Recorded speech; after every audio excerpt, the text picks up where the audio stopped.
Bonjour à tous et bienvenue dans cette nouvelle vidéo Comment ça marche, premier épisode de cette série qui vise à vous expliquer comment on installe, comment on utilise certains modèles de porte-bébé. Et comme depuis plusieurs semaines sur mon compte et mes réseaux sociaux, on est dans la thématique du Meitai, il me semblait assez sympathique de vous présenter aujourd'hui le Flytai de chez Fidela. Alors, ce Flytai est donc un Meitai, donc pour petit rappel, un porte-bébé d'inspiration asiatique qui se constitue d'un rectangle de tissu. Et à chaque coin, il y a des pans de tissu plus ou moins longs, les plus longs en haut qui constituent les bretelles et les plus courts en bas qui constituent la ceinture. Ce Flytai, comme vous pouvez le voir, on peut le régler.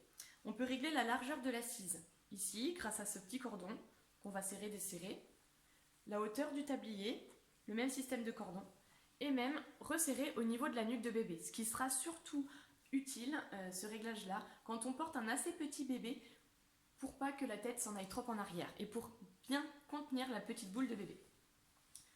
Donc dans la seconde partie de la vidéo, on va voir comment on installe son petit bébé. Et la première chose que je dois vous dire qui est assez importante, c'est que quand on installe un bébé, notamment un petit bébé, je rappelle qu'il ne faut pas forcer son écart de hanche, ni le forcer dans le sens où on écarte plus ses genoux, ni on rapproche ses genoux. On essaye de respecter au maximum son écart naturel. Et donc, l'étape qui va être un petit peu laborieuse dès le début, c'est de trouver le bon réglage de l'assise pour justement ne pas forcer cet écart. Quand on est deux à régler le Meitai, ça peut être assez simple. Il y en a un qui tient bébé, et puis en fonction de la façon dont il se met naturellement quand on le porte, on pourra ajuster. Quand on est tout seul, je ne vous cache pas que ça peut être un petit peu long. On va commencer par resserrer au maximum, essayer d'installer bébé, voir si ça force ou non son écart, et si ça ne force pas, que le Meitai est réglé trop petit, et bien au fur et à mesure, on va élargir l'assise. Voilà, c'était le petit détail important avant de commencer.